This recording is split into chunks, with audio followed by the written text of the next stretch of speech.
Yeah, if somebody wants to buy a farm, then we're certainly interested in helping them out with laying out fruit tree planting. We do fruit forests, a lot of things, ornamental plants as well. This place is diversified. We're into production of fruits, production of ornamentals for landscapes, kind of food for the soul.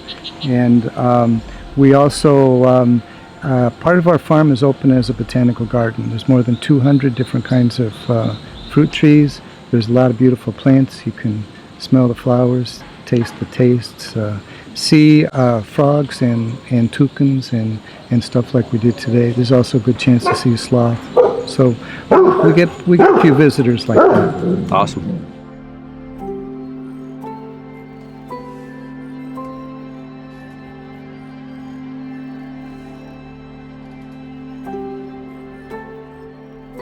Out here in the 80s, I was reading stuff like Fukuoka and the original Bill Mullis and stuff like that, and then I just kind of adapted that to my own stuff, and I've always been doing this full time, and so I've kind of developed my own systems, and we would call it permaculture too, but it's not really a permaculture layout at all. It's agroforestry. Lately I've been interested in this Philippines. There's a lot of interesting agroforestry work, and there's this slope technologies and stuff like that we've fooled around with too. Nice. The slopes that you have here, is it easy to do hardscaping here, or is it like rock, or like if you want to put in some kind of erosion control, like a swale, or not, maybe not erosion control, but water control? What we do is passive terracing with planting of hedges, we don't do any. I think that swales are more appropriate for areas that get dry, and we don't really have that. And you almost want the water to leave. It's too much. Yeah. So yeah, exactly. But you want to keep the organic matter. Where I've seen swales seem like a good idea is where they were basically holding water there. So we work with stuff with gliricidium in rows lots of times, and I did that a bunch at Brandon's too.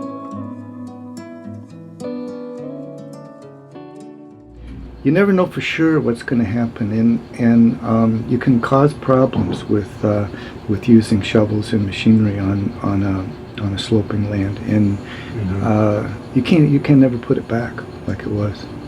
And these are, in a lot of these cases, they're pretty extreme slopes. It's not like it's not like this. It's like this. You're going to see. Let's go look at fruit trees, and you'll see a bunch of different slopes and some approaches and stuff.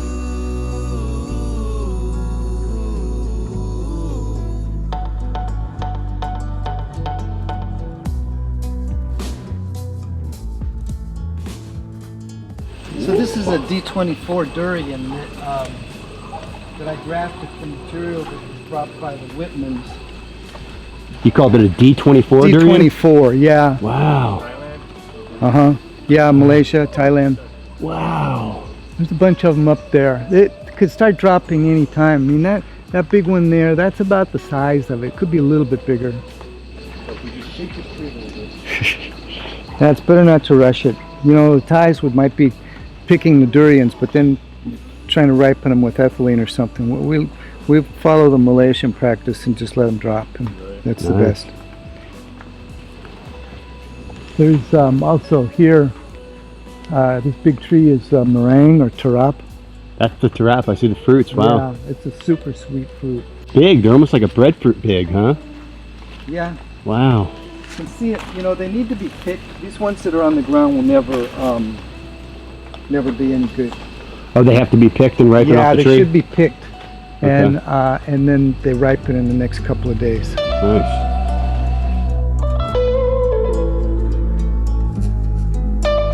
This is the other durian tree here.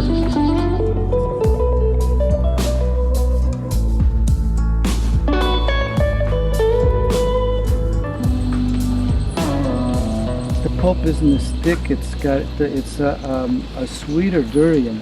Really? Yeah, it's a good introduction durian. So this is like an Easter egg hunt when these things start coming down, huh? You know, We're in the hard hat zone yeah, right you now. gotta watch it, and we should have a log down here Stop the roll. out of the impact zone. Wow. So we should be wearing hard hats right now? At least in a few weeks anyway. Yeah, By the animals. yeah, we'll come in the morning and collect these things. What was this again? Pulasan, What are these Poor things son. on the ground? Bacarea, Bacarea. Ramba. These ones are? Yeah, they're not ready. They need to be orange. Hey, you can see this tree's got a bunch of them in there, and it's just culling some of those. This is the Pulasan. This has got another few weeks to go probably. This is like a rambutan, but a lot of people like it better. It gets a better price. Really? Yeah. More market value. This here, right? Yeah, you know, it's funny. Like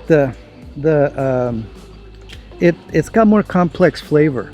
It's not just sweet, and the skin is the pulp is kind of soft compared to the rambutan. Oh, I seen you catching something. Uh-oh. This really isn't ready, but we can check it out. All this stuff's out of season, and so maybe there's an odd fruit that's ripe.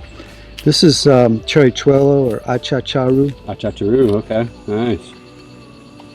In Australia, there's a commercial growing of this, and they'll use the skin to make a juice drink or something.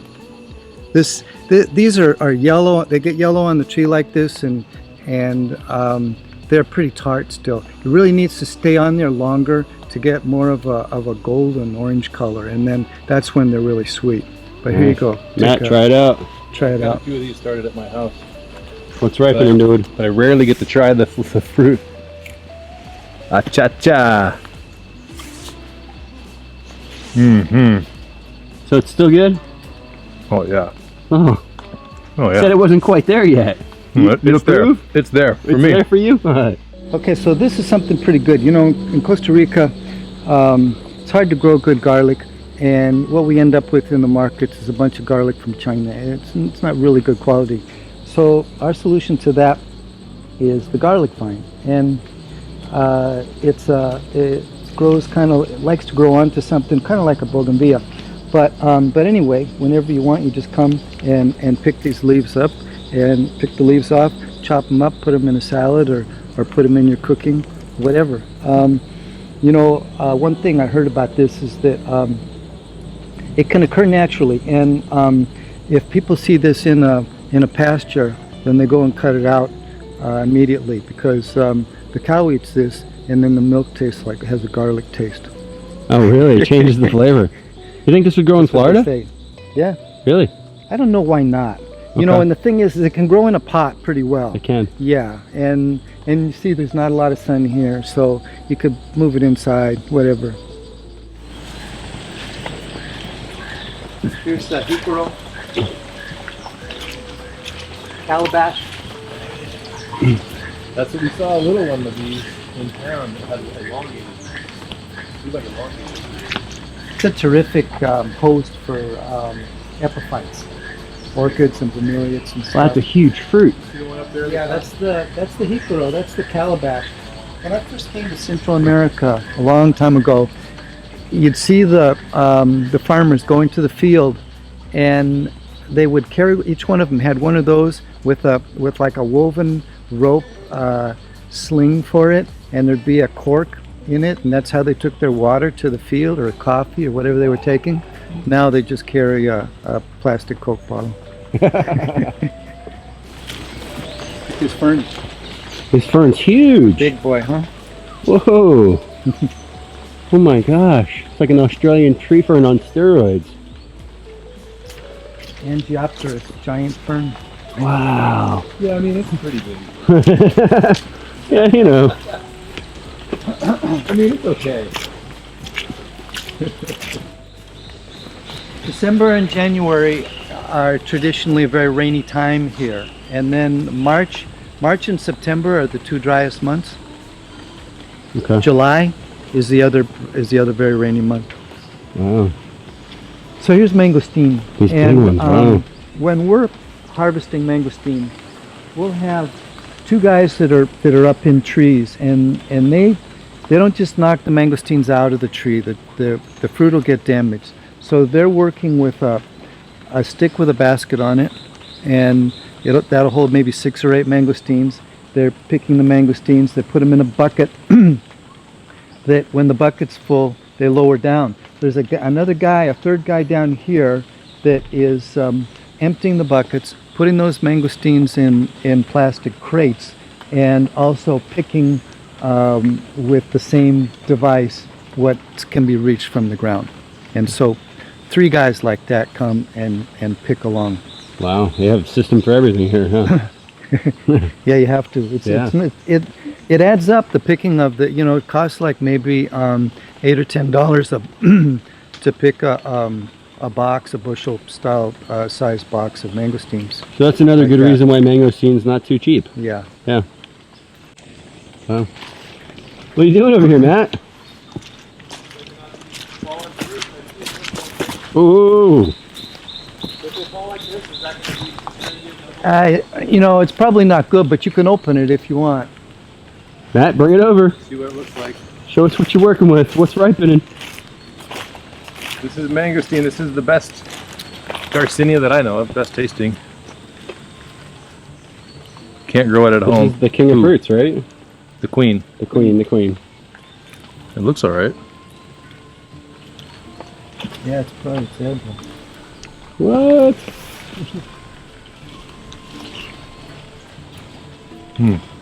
Yeah, you gotta try it. Is that serious? Yeah, it's good. Here, try that piece. He's sharing just with take me. He's sharing with me. It's not full flavor, but it's good. Mmm. Here's Sachiinchi growing here. We'll pick these and dry them before we try and get this husk off. It's an easy thing to grow that comes into production very quickly. It's a tedious process to open it, and so get rid of that husk like that. Then you get this part off. We use like a nutcracker kind of thing to get this outer skin off of there, and then inside is this disc-shaped seed. This also needs to be peeled, and when it's dry it's easier to do than like this, but this also gets peeled with a thing that cracks it a little bit and it snaps off. And this cannot be eaten raw. But roasted, it's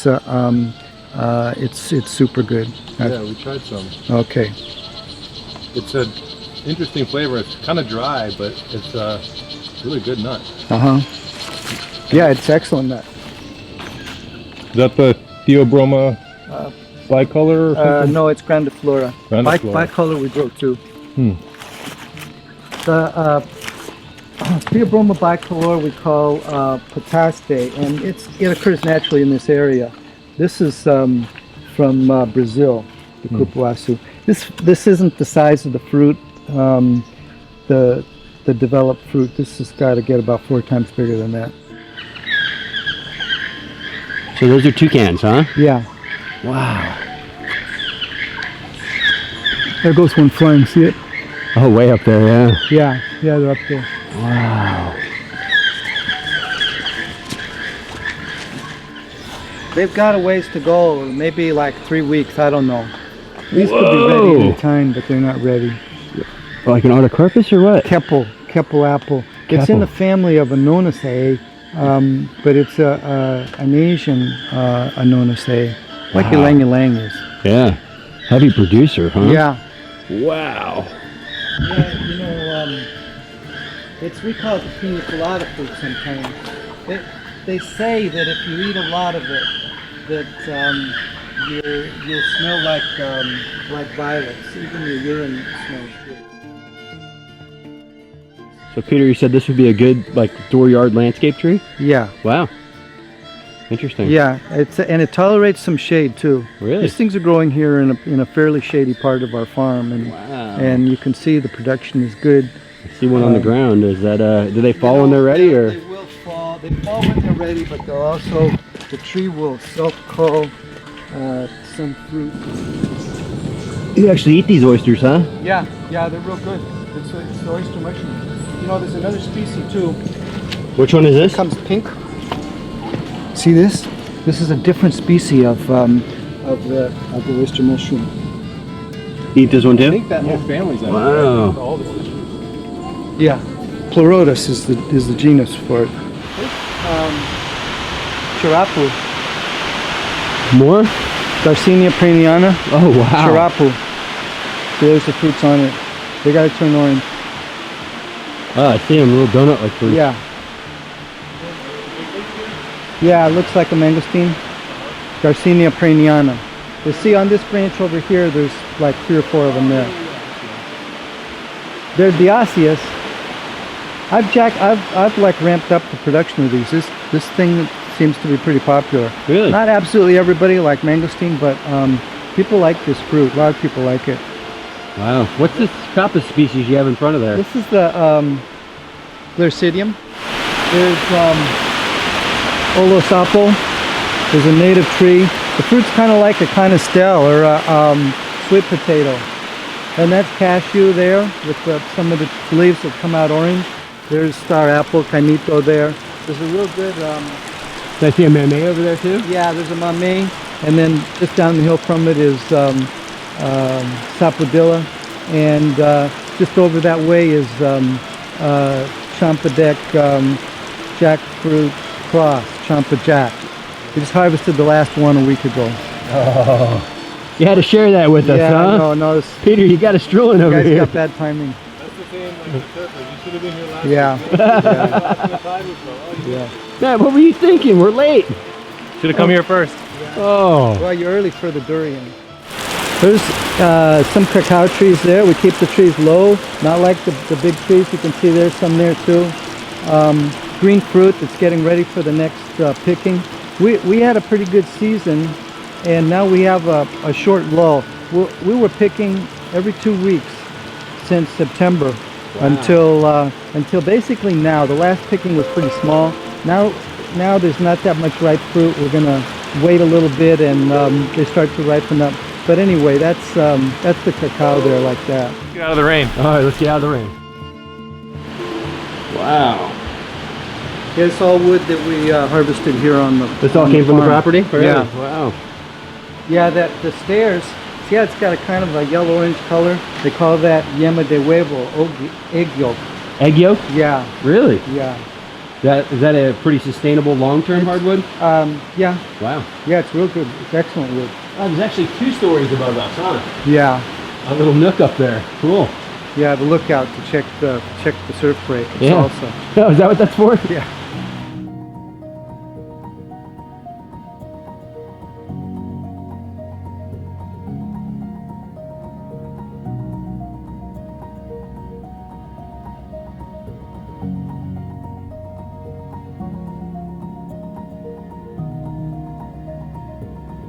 What are you growing the black pepper on?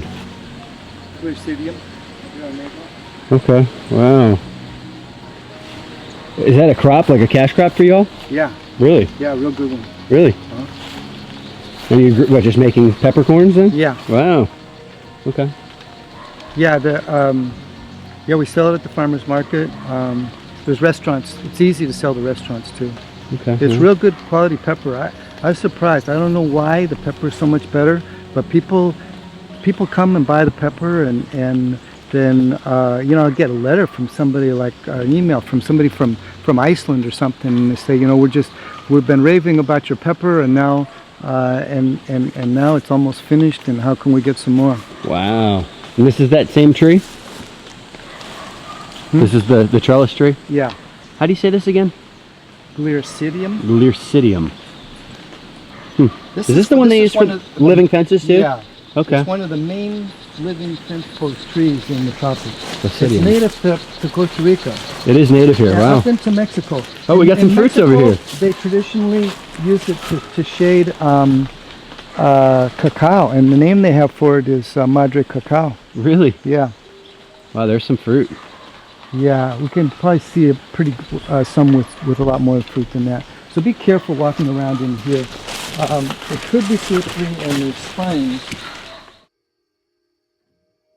This is Gracias, and these are males. The barley one is not Gracias, but it seems like people will want to plant males around it anyway. How do you know the male and the female? Okay, so the male flower comes out and hangs like this. Oh, so this is a male flower. And, Okay, well, that would make sense, yeah. there you can see it's red and showing pollen. Okay. Little stingless melipona bees will come to it. Oh, they do the pollination work for you? Yeah, but we work on pollination because it's just we get a better result if we do. Let's see if we see any flowers here. You can certainly see it from there. I'm going to go down and tap the flower on it to help with the pollination. Okay, nice.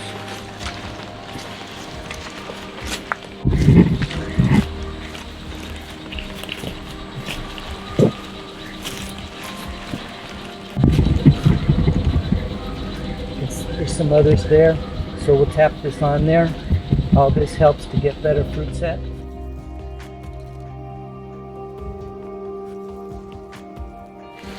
Here's a bunch of solid too.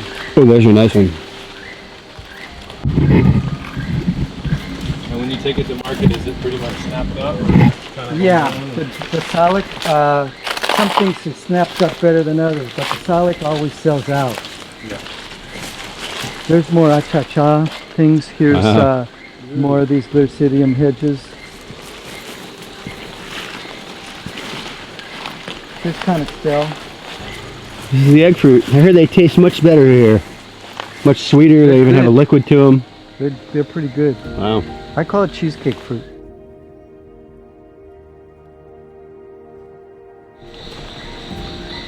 Who's growing these 20 pounders that you keep saying? Gigantic.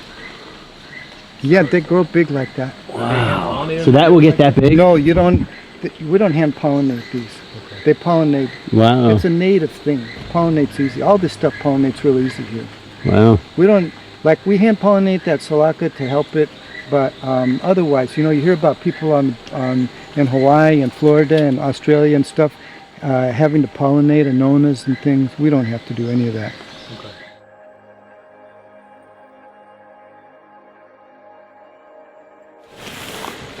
The way this sets up too, like on a spike instead of a bowl like that. So these are the red variety? These are the red variety.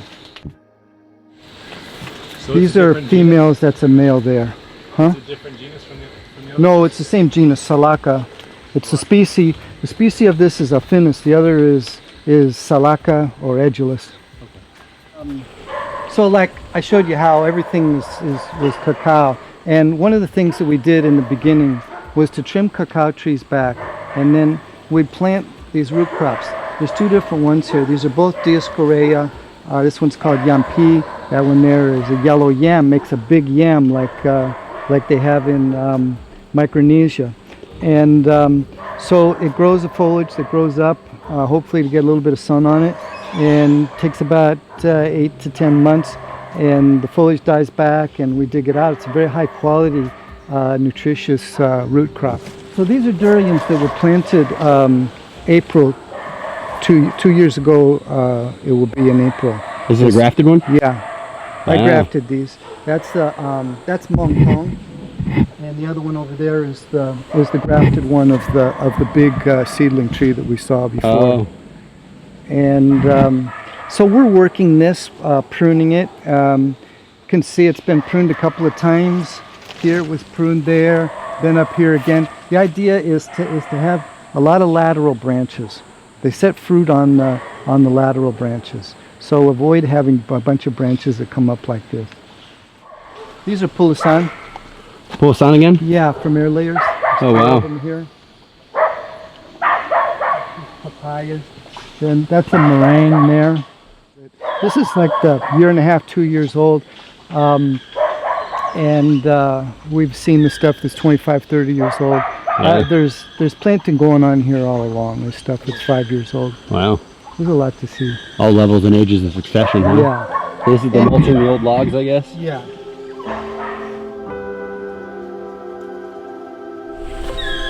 There's avocados here too. There's a couple of them. Some mixed stuff. How do they do with all the rain? Some of them do okay. I mean, if you have good drainage, there's a lot of avocados here, but they're West Indian avocados like what you grow in Florida. Yeah. So people grow the same Simmons and stuff like that.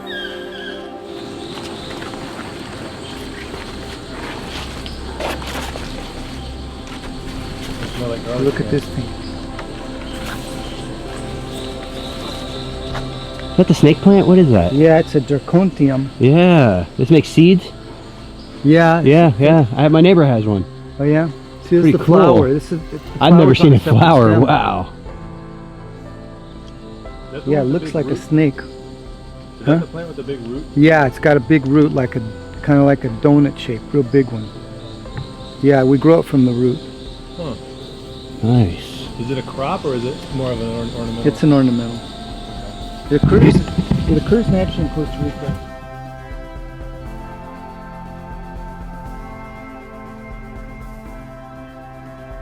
I spend a lot of my time here working in this nursery, and these are grafted jackfruits here that are coming along. This is some material I brought from Florida, from Excalibur Red, Excalibur Gold. Yeah. And over there are grafted durians. I think we're one of only 2 nurseries in Costa Rica that graft durians, and we have grafted selections from Asia, from Malaysia and Thailand, as well as ones that we're grafting here. It's interesting in this area. The cacao, when the cacao failed, when a disease came in 78, 79. And so we bought this place. It was an abandoned cacao farm.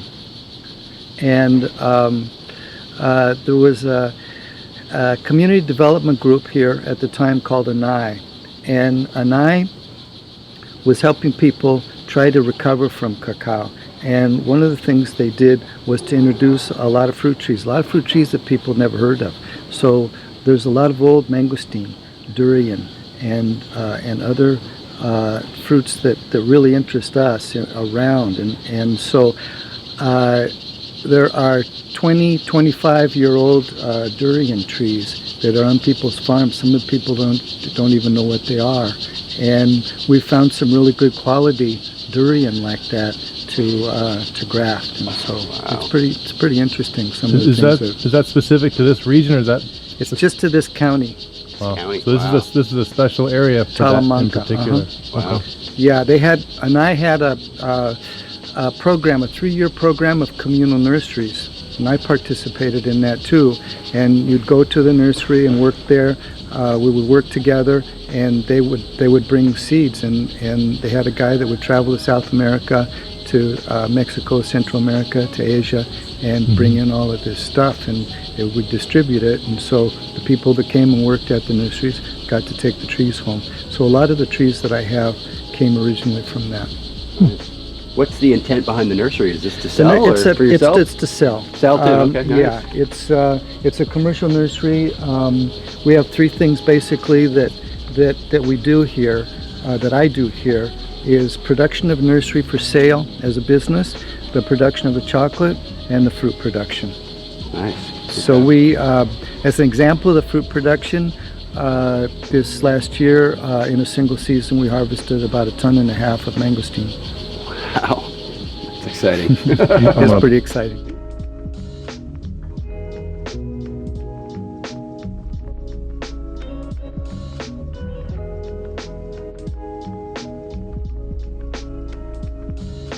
Well, you guys heard Peter. He's obviously a wealth of knowledge, does consulting work here, has a nursery with grafted durian. I mean, that's kind of pretty uncommon, I'm sure. Grafted jackfruit in this area, tours of the botanical gardens, rocking chocolate. You got a lot of good stuff going on, Peter. Thank you very much for having us. Thanks a lot. Y'all don't forget, like, subscribe, share, visit Costa Rica, and pound dirt.